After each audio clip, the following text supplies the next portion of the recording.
Hola, buenas. Buenas tardes a todos. ¿Se me escucha ahora? Vale, se me escucha. Vamos a ver también si se me ve. ¿Se me está viendo ahora mismo el gráfico del IBEX? Vale, se ve. Bueno, pues ha costado, ¿no? No sé si me diréis luego si ha merecido la pena, ¿no? Tanto lío, ¿no? Bueno, he localizado a un inversor que me sigue desde hace 6 o 7 años y le he pedido el favor a Iván de que me pudiera, le puse de administrador a él y, bueno, pues lo he llamado para que me diera paso él ahora a mí, ¿no? Así que, bueno, pues parece que podemos dar el seminario, así que voy a empezar a grabar y, bueno, pues va a ser un poco express, ¿vale? Para que dé tiempo a, iré hablando bastante rápido para que dé tiempo a que veáis un gran número de activos. Soy David Galán, ahora sí, director de renta variable de Bolsa General Asesores. Estamos ante el seminario de cada miércoles con GKFX en el que vamos a hacer un repaso a los principales activos financieros, índices Forex, materias primas y acciones. De verdad que muchas gracias a todos los que pacientemente habéis esperado a que pudiéramos empezar este seminario. La verdad que impresionante, pues estáis más de 100 todavía, ¿no? Os habéis ido muy poquitos. Así que bueno, vamos a empezar, como siempre, con lo que está pasando ahora mismo en la principal bolsa del mundo.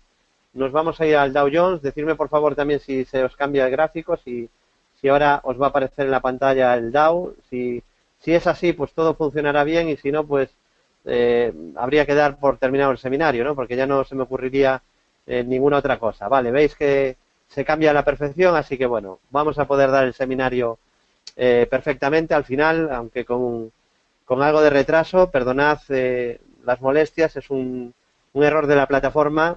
Me ponía que todo funcionaba correctamente, pero no era así. Y para poder salir y volver a entrar, tenía que nombrar a un administrador que quedara al mando de la sesión. Así que bueno, creo que además he oído la conversación, ¿no? Porque claro, no sabía silenciarla, o sea que creo que habéis escuchado pues cómo intentábamos poner esto en orden, ¿no? Bueno, Dow Jones, podemos ver que está ahora mismo corrigiendo además con bastante fuerza. En el caso del Nasdaq veremos además que ha chocado con una zona de resistencia muy importante.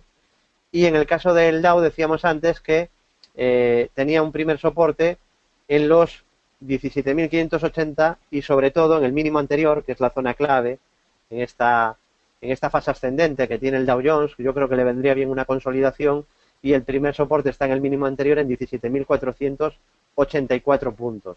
Si nos vamos al SP500,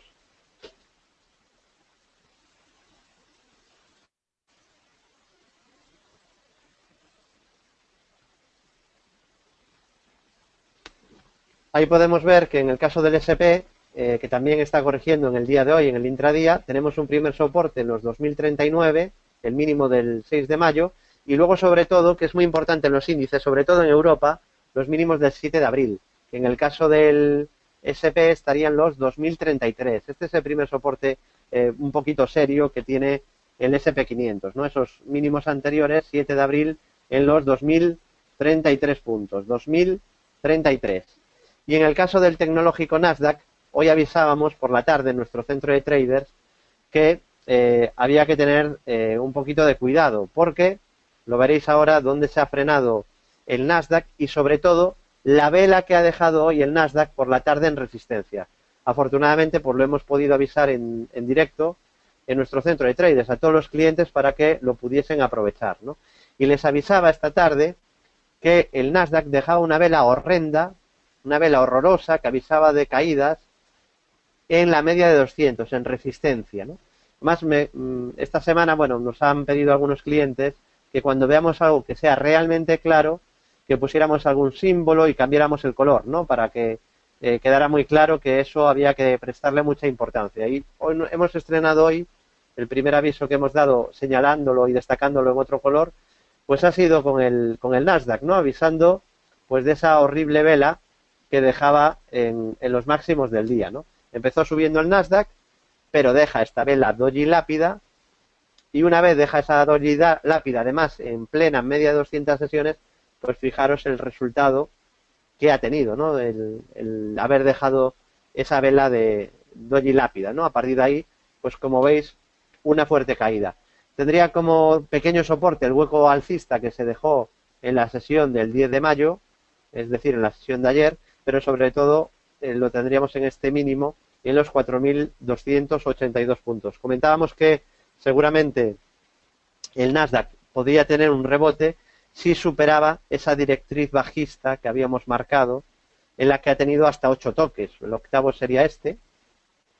Comentábamos cuando hizo el séptimo que a esa directriz le quedaba poco tiempo, que pronto la iba a superar, y bueno, pues finalmente, como veis, se superó la directriz, y a partir de ahí, pues la subida, el rebote que habéis visto aquí, ¿no? Y ahora llega a la zona de la media, que dijimos que seguramente de superar esa directriz, el recorrido lógico era intentar buscar la media de 200 sesiones, y fijaros que fue ir a buscar efectivamente esa media de 200 sesiones y dejar ahí ya una vela doji lápida, y a partir de ahí una fuerte caída. Así que bueno, corrección en Estados Unidos intradía, en el caso del Nasdaq tras avisar en la zona de la media de 200 sesiones descendente, dejando una vela doji lápida, y a partir de ahí pues una fuerte corrección. Continuamos, tras haber visto el caso del Nasdaq, vámonos a ir ahora a la bolsa europea. Empiezo por el IBEX 35, va un poquito lento el programa, tiene algún problema, pero bueno, por lo menos se puede ir dando el seminario. Lo que pasa es que tarda un poquito más de lo normal en cargar, ¿no?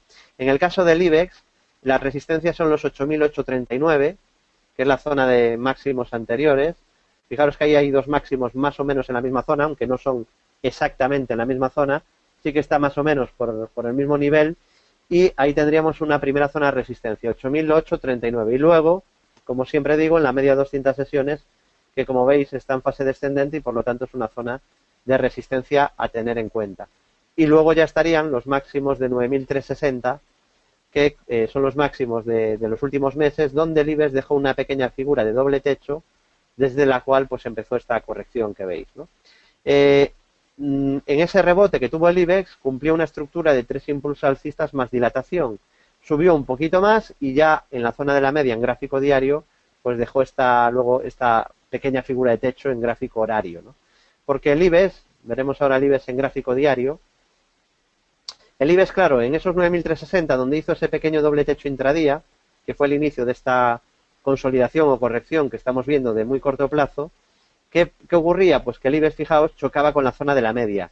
Recordaréis que nos hemos pasado meses avisando que la zona de la media 200 sesiones era una resistencia a tener muy en cuenta y que seguramente pues iba a costar mucho superar ese nivel, ¿no?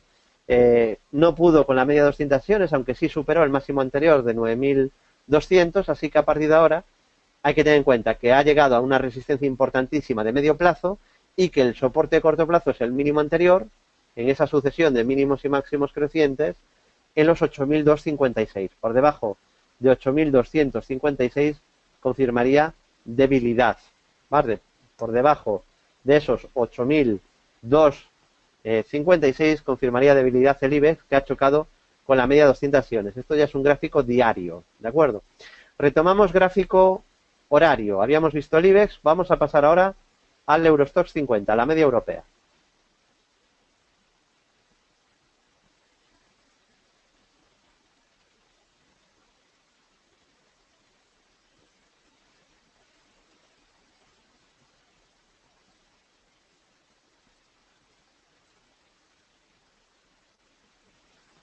En el caso del Eurostoxx también dejó un doble techo, este no lo avisamos en directo en el centro de traders.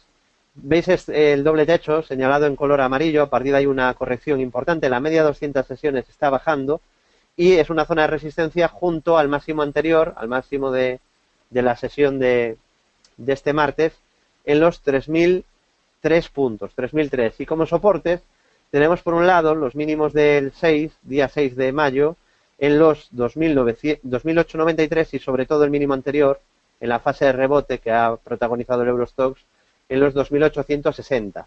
De hecho, el Eurostoxx pues, se viene moviendo en una especie de canal lateral alcista, ¿no? Si ponemos gráfico diario en el Eurostoxx 50, vamos a poner el Eurostoxx en gráfico diario,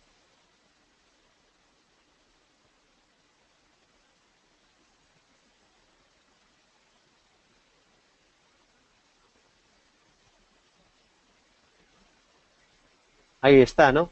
Habría, bueno, intentado un rebote y ahora está en la zona 50% FIBO de toda la subida intentando frenar la caída. Y os hablaba de que se podría marcar un pequeño canal lateral alcista en el Eurostoxx. Si unimos los mínimos crecientes y los últimos máximos crecientes, como veis, nos sale ahí una especie de canal lateral alcista que se puede empezar a vigilar, ¿no? Fue muy positiva la vela que dejó en la sesión del día 6, del viernes de la semana pasada, porque como podéis ver, amplío un poquito, es un doji libélula. Y este tipo de velas pues suele avisar de un intento de rebote. A partir de esa vela doji libélula, fijaros cómo pues se produce ese intento de rebote en el Eurostoxx 50. Vamos a ver si ese rebote pues puede continuar, pero va a tener resistencias muy importantes en la media 200 sesiones, que como veis no ha sido capaz de superar, igual que tampoco fuera capaz de superarlo en noviembre, tampoco ha sido capaz de superar esa zona de la media 200 sesiones ahora en el mes de abril, ¿vale? Así que ha chocado también, igual que el IBEX, con una resistencia de medio plazo, el Eurostoxx. Bueno, hemos visto el IBEX y el Eurostoxx tanto en el ultracorto como en el corto medio plazo. Seguimos, vamos a irnos ahora a la bolsa alemana, pasamos al DAX, gráfico horario.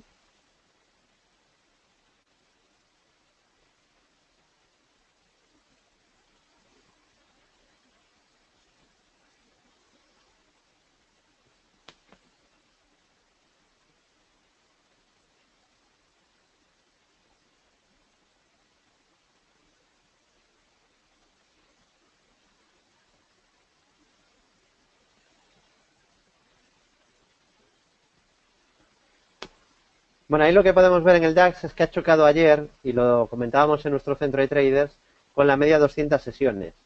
Vale, la media 200 sesiones está en fase descendente, es zona de resistencia, ha chocado con esa zona y ese es un primer nivel de resistencia. Mejoraría mucho, y hablamos de ultra corto plazo, el DAX, si superara los 10.106, si superase esos 10.106. Y como soporte tenemos por un lado los 9.737, este nivel, 9.737, mínimos del 6 de mayo y sobre todo el mínimo del 7 y 8 de abril es importante en todas las bolsas. En el caso del DAX, los del 8 de abril, donde formó una divergencia alcista en los indicadores subían mientras el precio bajaba ligeramente y sería un soporte importante, por lo tanto, ese mínimo creciente anterior en 9.484, 9.484 puntos, ¿de acuerdo? Ese sería un nivel de soporte a tener en cuenta, 9.484 puntos. En gráfico diario, vamos a cambiar la visión también en el DAX, pasamos del ultracorto al corto medio plazo, en gráfico diario, cada vela es un día en esta visión que vamos a ver ahora.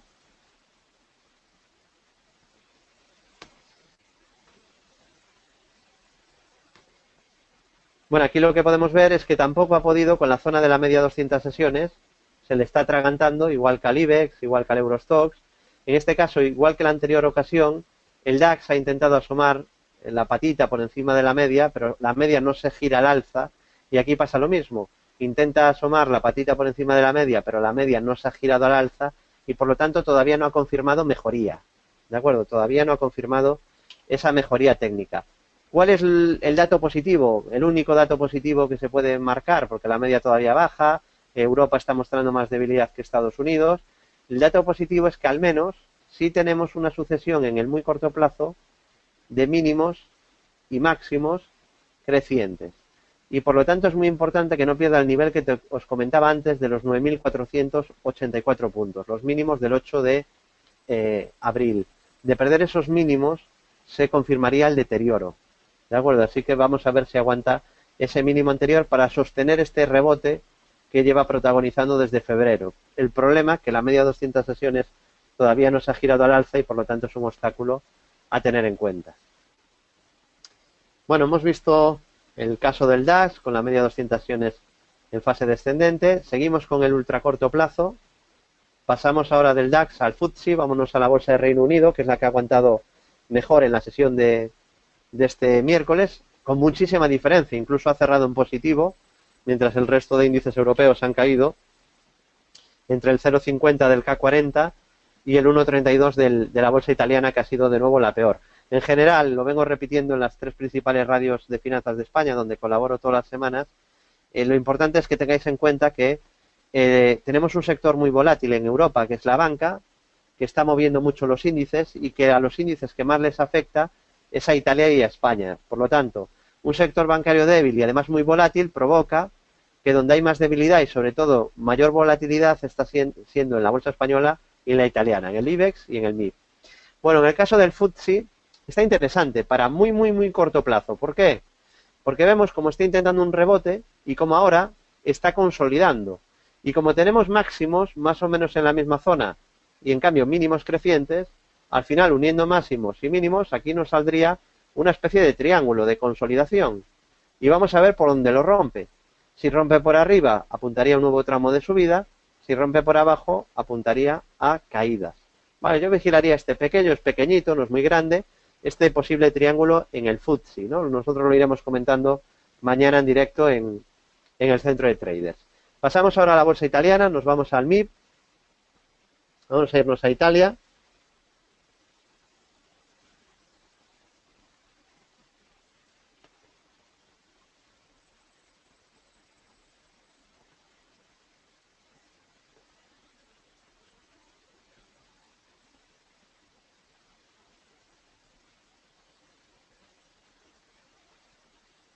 Bueno, en el caso de la bolsa italiana, en gráfico horario, lo que podemos ver es que también aquí la media de 200 sesiones está en fase descendente y aquí también la media de 200 sesiones, por lo tanto, es zona de resistencia. Además tenemos máximos y mínimos decrecientes en el ultracorto plazo y por lo tanto solo mejoraría el MIB de superar el máximo, el último máximo decreciente que estaría en los 18.067 y luego ya tendría este máximo del mes de abril en los 19.062, que por cierto el MIB cumplió una estructura de 3 impulsos alcistas justo aquí y tras cumplirla, esa estructura que fuimos siguiendo paso a paso en el centro de traders, justo tras cumplir esa estructura, vino la corrección, vino la caída.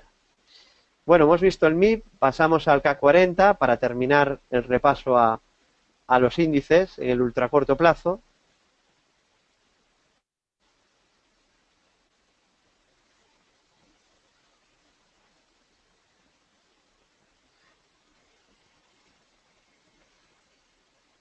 Y aquí lo que vemos en el caso del K40 también es un movimiento correctivo, hay máximos y mínimos decrecientes, lo hay desde hace bastante tiempo, y ahora en un intento de rebote que confirmaría el K40 de superar el último máximo a tener en cuenta. Estaríamos hablando de los 4.374 y también hay resistencia a la media 200 sesiones que pronto va a pasar por ahí. La media 200 que, como veis, sigue en fase descendente y va a ser una zona de resistencia importante. Como zona de soporte, porque tiene algo parecido al Eurostoxx. Antes recordáis que en el Eurostoxx hablábamos de un canal lateral alcista. Bueno, pues aquí también tenemos mínimos ligeramente crecientes y son los niveles de soporte a tener en cuenta. Por un lado, mínimos del 6 de mayo, 4.2, 4.5 y mínimos del 7 de abril, que es un nivel importante en todos los índices, en los 4.229. Vamos a ver cómo está el K40 en gráfico diario para corto o medio plazo y señalaremos también el mismo canal lateral alcista que marcaba antes en el Eurostoxx, porque prácticamente la estructura del Eurostoxx y la del K40 es idéntica. Vale, vemos aquí, bueno, cómo ha cumplido estructuras de impulsos Fibonacci, siguiendo el método de impulsos explicado paso a paso desde cero en el curso de Bolsa General. Cumple una estructura de 3 bajistas, luego cumple una estructura de 2 impulsos, apuntaría a más subidas de superar los 4.607 y en la actualidad, como tenemos esos mínimos ligeramente crecientes, podríamos señalar ahí un incipiente canal alcista con 2 toques abajo y 2 arriba. Sería importante para el K40, para que no confirme deterioro, para que no confirme debilidad, que no pierda el CAC los 4.245 puntos. 4.2, 4.5, primer soporte en el K40 y luego los mínimos del 7 de abril, como decía antes, 4.229. Tenemos exactamente la misma estructura en el K40 que en el Eurostoxx y también, igual que en el Eurostoxx que comentábamos antes, la media de 200 sesiones, que ya fue resistencia durante el mes de noviembre, ha sido de nuevo resistencia en el K40, sigue bajando la media de 200 sesiones, ha sido resistencia en el mes de abril. Así que en el medio plazo, con esa importantísima resistencia, tanto el Eurostoxx como el K40 en la media de 200 sesiones y tanto uno como otro dentro de un canal lateral alcista. Bueno, hemos visto índices europeos, vamos a ver índices americanos en el corto medio plazo. Empiezo por el SP500, índice director de las bolsas mundiales.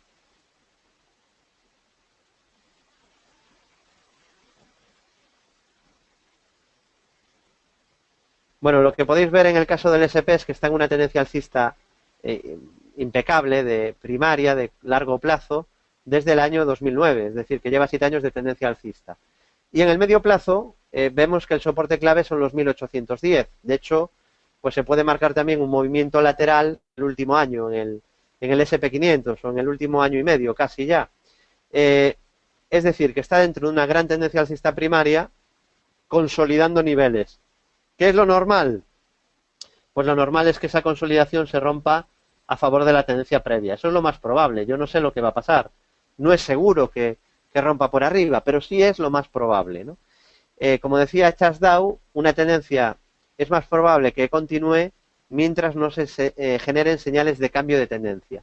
Y en el SP se generaría una señal de cambio de tendencia solo en caso de que el SP perdiera la zona clave de los 1810 puntos, que es un nivel de soporte a tener muy en cuenta. Por debajo de ese nivel, ahí lo dejo escrito, seguramente tendríamos pánico vendedor. Y entonces sí, después de 7 años de traders que han negado la tendencia, que no se han perdido la subida, que han avisado de caídas durante 7 años mientras el mercado se triplicaba, ahí tendrían por fin su momento, por fin podrían tener razón, ¿no? Pero hasta que eso no ocurra, pues yo no le encuentro demasiado sentido a quererse anticipar a la tendencia, ¿no? Porque de momento, pues no hay ninguna señal de giro. Y mientras esté por encima de 1810, como decía Charles Dow, es más probable que la tendencia siga a que la tendencia cambie. Comentar también que cumplió un doble suelo, que estuvimos avisando durante más de un mes, y que, bueno, pues lo he avisado en radio, en conferencias, en estos seminarios, en el periódico 5 días, en la web, en el centro de traders, que era esta figura de doble suelo al superar 1947, objetivo 2080. Esa figura finalmente se cumplió, estuvimos avisándola durante muchísimo tiempo, y ojo, mucha atención, porque de superar los máximos de la historia, 2134, podríamos marcar un nuevo objetivo, en este caso por una estructura de triple suelo, así que sería importante que el SP superara esos máximos del año pasado y máximos de toda la historia. En el caso del Dow Jones, está dentro de una tendencia alcista clara, consolidando niveles. Yo creo, como os decía la semana pasada y la anterior, que le vendría bien una cierta consolidación a la media de 200 sesiones, pero o a niveles FIBO de toda esta subida, porque esta última subida pues ha sido bastante vertical, ¿no? Desde mínimos de febrero pues ha subido bastante rápido el Dow, ¿no? Yo creo que lo normal es que pronto inicie alguna consolidación. En el cuanto al medio largo plazo, está en tendencia alcista desde el 2009 y lo más probable también sería la continuidad de las subidas. El soporte a medio plazo estaría entre 15.370 y 15.450. Y en el caso del Nasdaq 100, vamos a ir al tecnológico, podemos ver también con mucha claridad cuál es el nivel clave que no debería de perder para que la tendencia alcista pues siga vigente y no peligre. Estamos en una tendencia alcista primaria desde 2009 con mínimos y máximos crecientes. Aquí además ha sido una tendencia fortísima, imperial, y el primer soporte obviamente, como en toda tendencia alcista, está en el último mínimo creciente. El último mínimo creciente en el Nasdaq es este, estaríamos hablando de los 3.786 puntos. Mientras no pierda esos 3.786 puntos, el Nasdaq 100 seguiría en tendencia alcista, cerca de zona de máximos del año pasado y cerca de máximos de la historia, del año 2000. Sí que decir que el Nasdaq está mostrando un poquito más de debilidad estos últimos meses que el resto de bolsas americanas, ¿no? A diferencia de lo que había ocurrido hasta el mes de noviembre del año pasado, estos últimos meses el Nasdaq 100, el tecnológico, está un pelín peor que la bolsa con el SP o que el propio Dow Jones, ¿no? Bueno, seguimos, hemos visto índices europeos y norteamericanos, vamos a ver índices de otras latitudes, vamos al Bovespa, a la bolsa brasileira.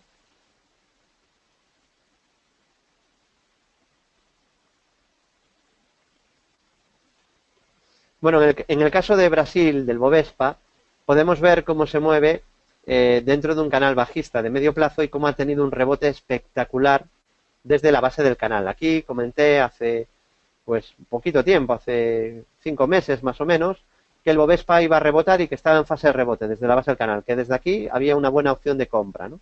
Lo hemos comentado pues en los seminarios e incluso en el periódico, en mi sección de bolsa toda página, en el periódico La Opinión Coruña, ¿no? Fui muy pesado con lo del Bovespa, primero avisando de caídas y luego en la base del canal de que seguramente tocaba ahí subir.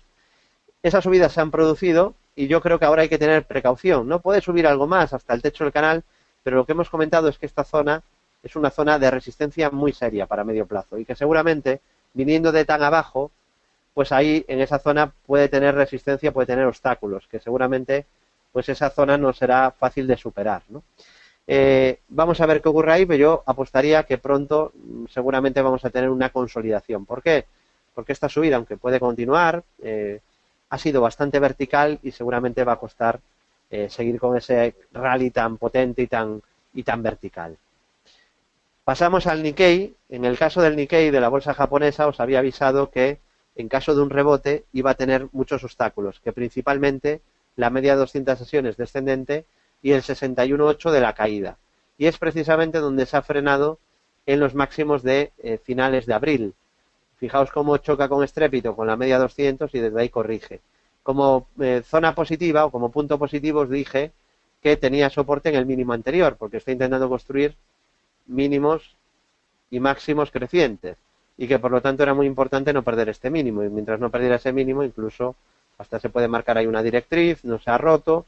Bueno, el problema es que va a tener un obstáculo muy serio, y de hecho ya demostró que es un obstáculo muy serio en la zona de la media 200 sesiones, que sigue en fase descendente.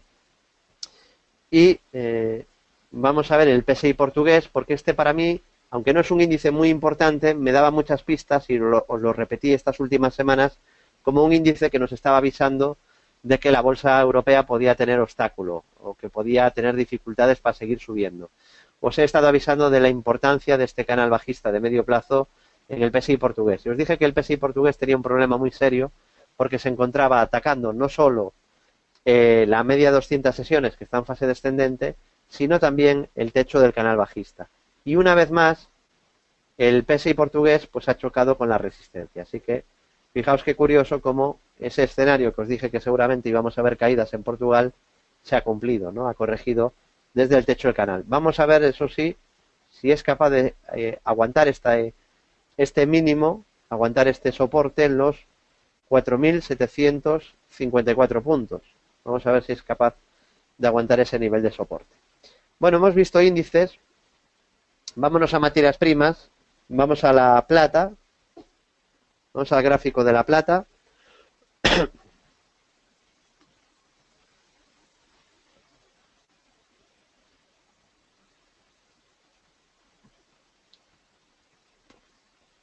Bueno, en el caso de la plata, además de daros la enhorabuena, porque avisamos del rebote que ahora pues ya todo el mundo comenta para la plata, pero bueno, hay dos tipos de traders, ¿no? Los que avisamos aquí de que se va a producir una subida y luego el rebaño, que ya a partir de ahora pues publica se puede leer en webs que la plata sube, que el oro sube. Claro, ahora ya todo el mundo lo sabe porque ya se está produciendo, pero a mí me gustó ser muy pesado y avisar aquí de rebote de la plata tras esta vela doji libélula, ¿no?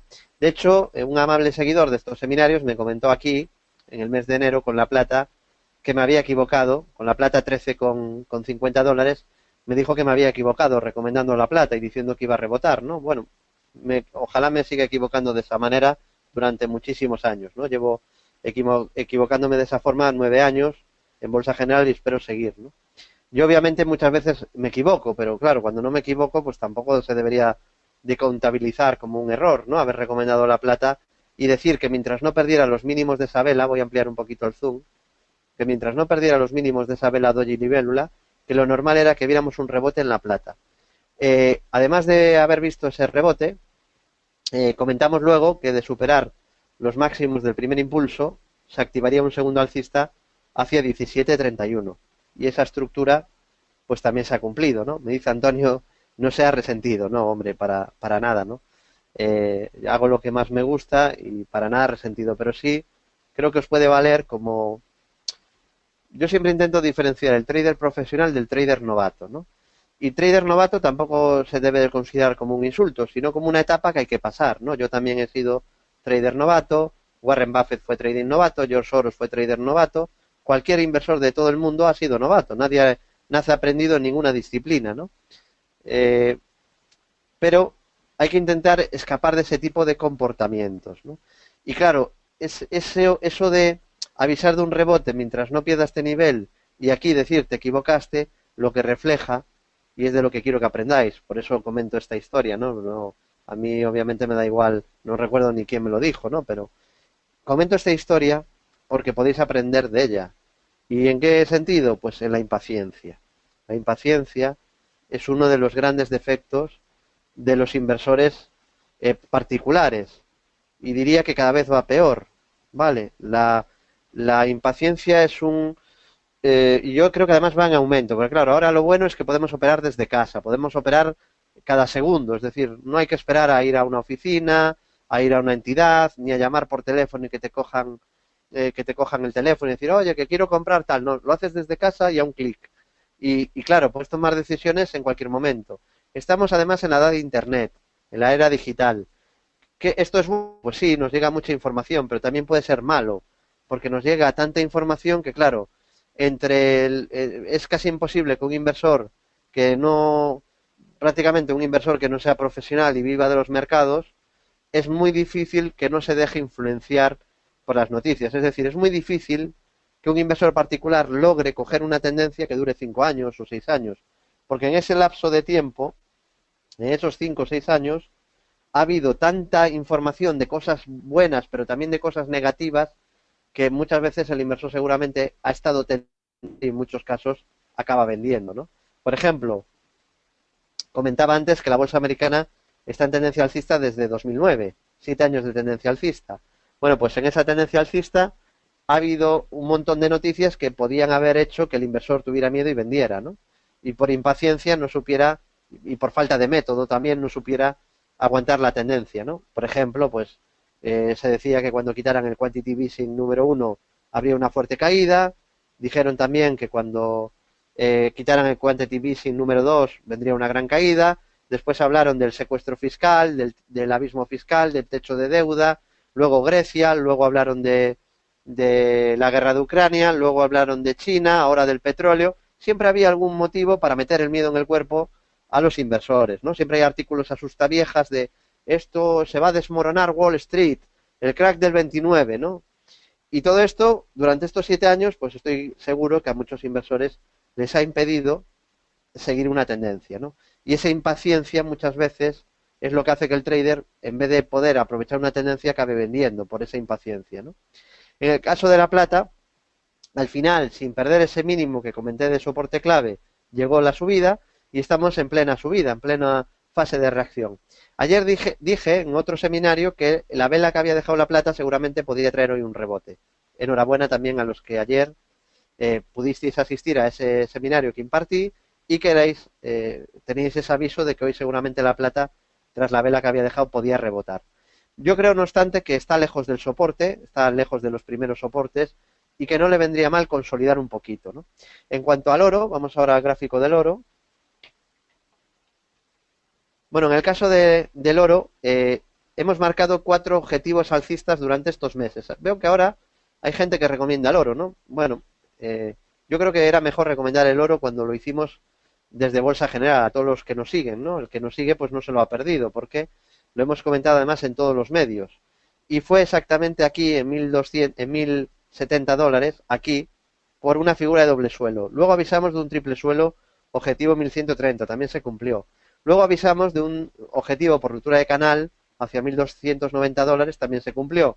Y lo último que hemos marcado y que sigue pendiente, yo creo que también se acabará cumpliendo, es un objetivo por ruptura del canal bajista de largo plazo, que es un gran canal bajista en el que se llevaba moviendo el oro, que es este que veis en rojo, y el objetivo sería $1.385. Ojalá hagamos pleno y ojalá también se cumpla ese enorme objetivo que hemos avisado, ¿no? Y hagamos 4 de 4, ¿no? Pero al final es seguir un método, no es, David, qué bueno, ¿no? Es simplemente usar análisis técnico profesional e ir a favor de las probabilidades. Habrá estructuras que no se cumplan, pero la mayoría de estructuras se acaba cumpliendo. Y es importante también intentar buscar un buen timing, un buen punto de entrada. Yo no sé vosotros, pero ¿qué preferís? ¿Entrar aquí cuando el oro da señal de entrada y lo avisamos en Bolsa General? ¿O entrar aquí cuando ya lo avisan todas las webs? ¿Dónde creéis que es mejor? Darse cuenta de que aquí puede estar empezando una tendencia alcista, un cambio de tendencia, y ahí empezar a ser positivos con el oro, o como leía el otro día, un artículo que decía, si el oro supera $1.290, dará señal de compra, leía. Hombre, pues yo, ¿qué queréis que os diga? Yo creo que es mejor entrar en la primera señal de compra que dé el gráfico, ¿no? Que es donde tenemos mejor ecuación rentabilidad-riesgo. Bueno, hemos visto el oro, vamos a ver el petróleo. Empiezo por el petróleo Brent y también gráfico horario. Para ultracorto plazo, el petróleo, por cierto, hoy subiendo con muchísima fuerza, ¿no? Un 4% el petróleo Brent.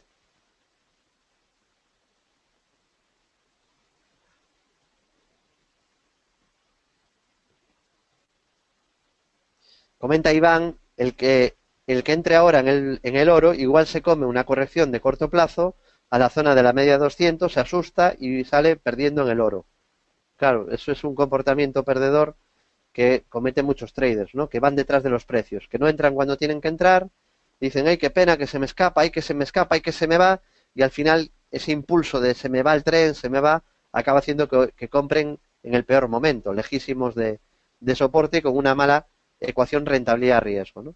Bueno, comentaba en la radio, creo que fue ayer, que en mi opinión lo más normal era que el oro siguiera subiendo, a pesar de que había perdido este pequeño soporte que tenía exactamente en los $44, 44,10, creo que era el nivel que habíamos comentado, ¿no?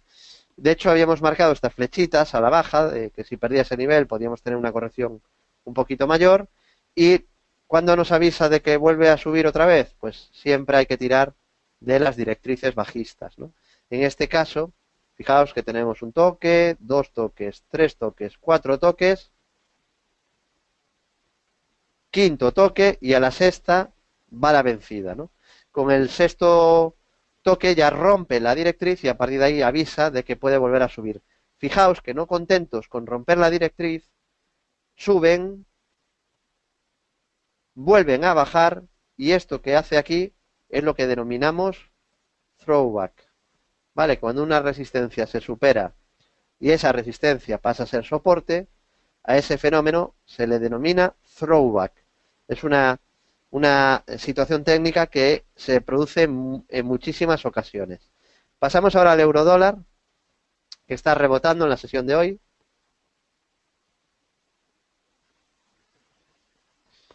Bueno, hemos visto el gráfico del petróleo, el Brent. Vamos a ir a ver ahora el gráfico del eurodólar. Vamos a Forex.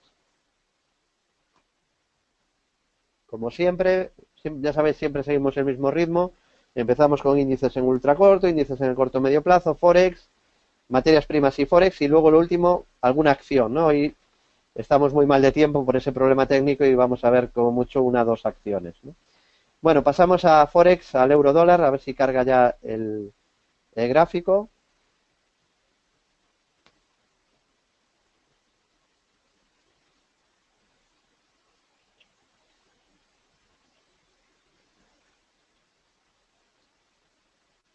Bueno, ahora sí, ya está el gráfico del oro, perdón, el gráfico del euro dólar, que está en un intento de rebote con una primera resistencia, además de la zona de la media que todavía no sube, en este máximo anterior.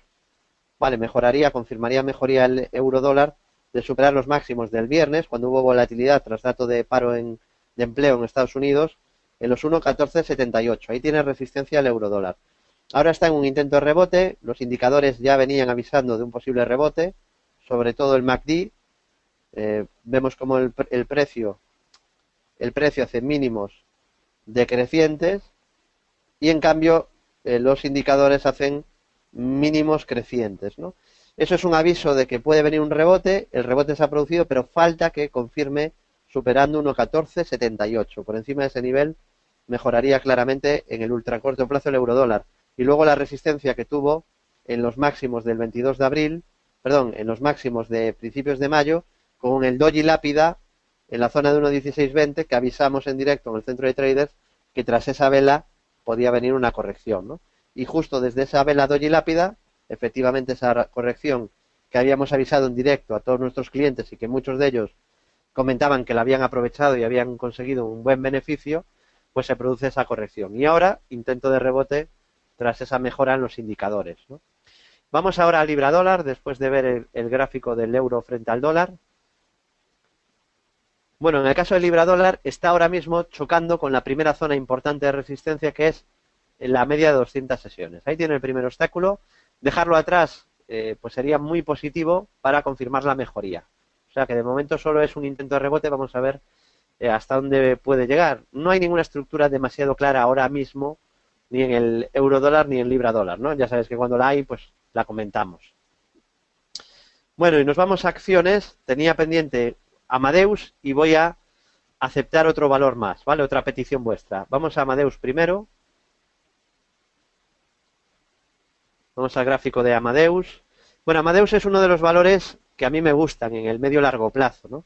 El problema que tiene es que ahora para mí no tiene un buen punto de entrada, no tiene un buen timing de compra. La razón por la que no tiene un buen timing de compra es que ha hecho una subida bastante fuerte y bastante rápida y se encuentra ahora en la zona de máximos anteriores. Ahí lo veis, cómo ha llegado a la zona de máximos anteriores.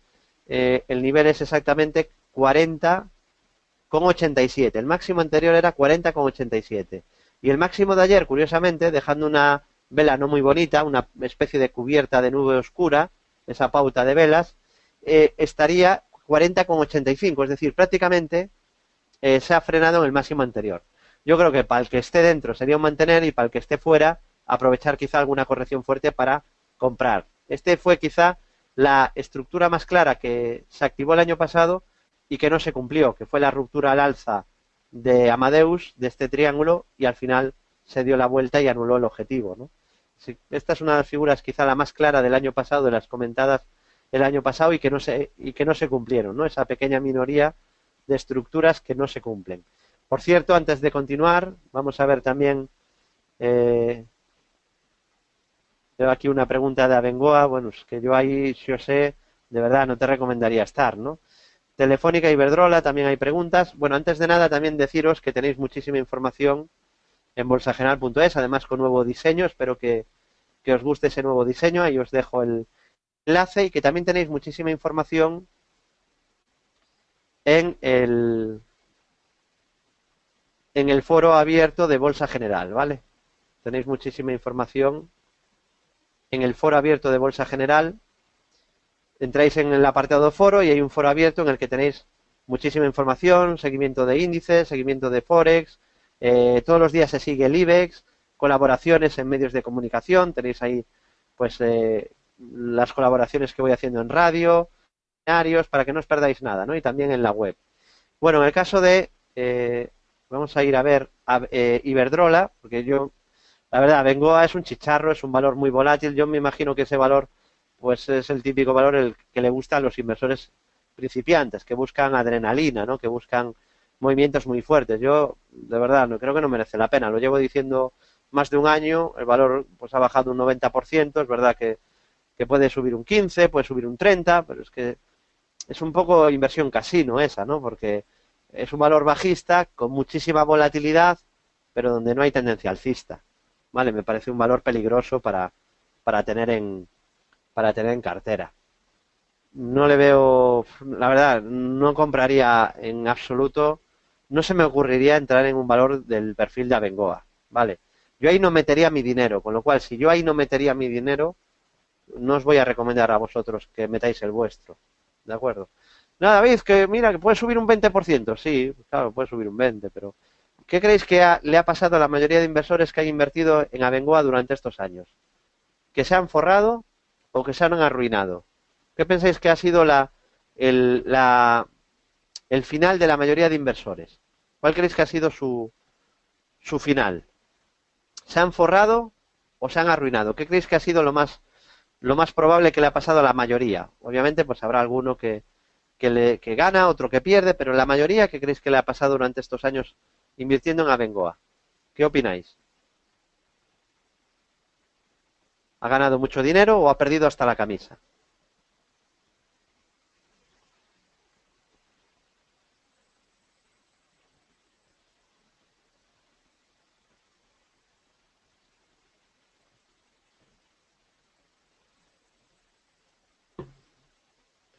Aprovecho para beber un poquito de agua mientras me vais comentando.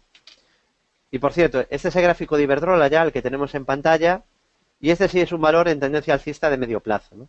La clave para que Iberdrola no cambie la tendencia está en no perder la directriz alcista que venimos comentando desde hace ya muchos meses en Bolsa General y en estos seminarios. Ya el año pasado hablábamos de esta directriz verde y ha vuelto a funcionar nuestra directriz en este mes de abril. Perder esta directriz ya sería un síntoma preocupante. Incluso, mucho cuidado, porque de perder esta directriz podríamos plantear que esto, ¿qué figura sería? ¿Qué figura sería esta si ahora Iberdrola empieza a corregir? Esto podría ser una figura de hombro, cabeza, hombro.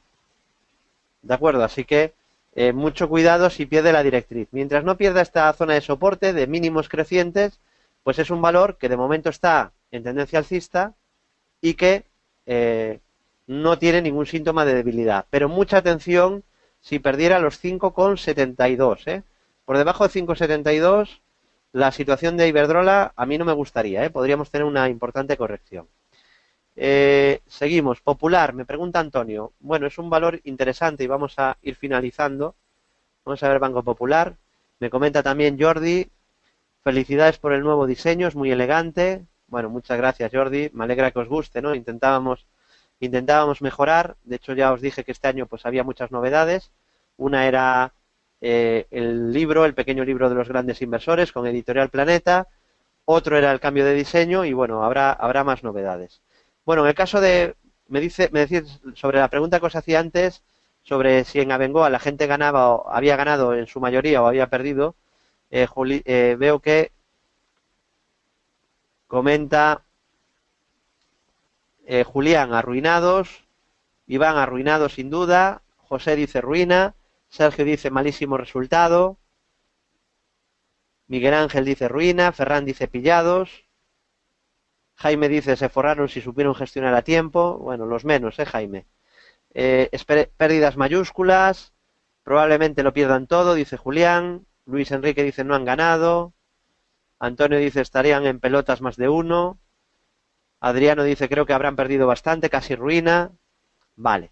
Bueno, en el caso de Popular, comentaros que vamos a ver todo el gráfico primero. A mí me gusta ver los gráficos con perspectiva, para ver la tendencia de fondo. Primero la de largo plazo y luego pues acerco el zoom y veo ya la tendencia de corto plazo. Este es el gráfico de Popular. ¿Qué os parece? ¿Un valor fuerte? ¿Un valor débil? ¿Qué os parece? Yo llevo diciendo años que es un valor débil, ¿no? De hecho, está cerca de mínimos de toda la historia. Los mínimos de toda la historia en Banco Popular están muy cerquita y son los 1,98 euros. Bueno, yo puedo entender que un trader pueda plantear comprar en estos niveles con un stop aquí. Vale, lo puedo entender porque, bueno, la ecuación rentabilidad-riesgo no es mala. Pero también os digo, este no es un valor que recomendemos en Bolsa General. ¿Por qué? Porque es un valor muy débil y muy bajista. Y en Bolsa General preferimos comprar los valores fuertes. La mayoría de los valores de nuestras carteras son lo mejor de lo mejor. Nosotros intentamos comprar lo mejor de lo mejor. Y este valor estaría casi en lo contrario, en lo peor de lo peor, ¿no? Siempre que alguien me pregunta por Popular, yo le digo que es un valor muy, muy, muy bajista y que no merece la pena estar en él, ¿no? Y de momento, pues, sigo pensando lo mismo. Mejoraría solo si supera las últimas resistencias y máximos decrecientes en 2,58 y en 2,80. Así que, bueno, de momento, pues, en tendencia muy bajista, cerca de mínimos de toda la historia, y la única esperanza, pues, sería que aguante los mínimos de febrero, que son los mínimos de la historia. Por cierto, mínimos de la historia que hoy ha perdido uno de los bancos medianos de la bolsa española, Liberbank, hoy ha marcado mínimos de toda la historia. Bueno, gracias a todos por la confianza y la presencia en este seminario. Perdonad por ese problema técnico que hemos tenido y que nos ha impedido empezarlo en la hora prevista. Hemos terminado también para compensar un poco, pues bastante más tarde de lo habitual. Y ya sabéis que nos podéis seguir día a día en bolsageneral.es, en nuestro foro gratuito y en redes sociales, en el grupo Bolsa General de LinkedIn en el Facebook de Bolsa General, en mi Facebook personal David Galán Bolsa General, en el Twitter de empresa @Bolsa General, en mi Twitter personal @David Galán Bolsa, y cualquier duda nos podéis enviar un correo a bolsageneral@bolsageneral.es, y agradecerle especialmente a Iván que haya pues permitido que pudiéramos dar este seminario bueno, tenía que abandonar para volver a entrar y tenía que pues marcar a alguien que quedase de administrador, así que de verdad muchas gracias Iván en nombre de todos, y desearos como siempre muy buenas tardes y muy buen trading.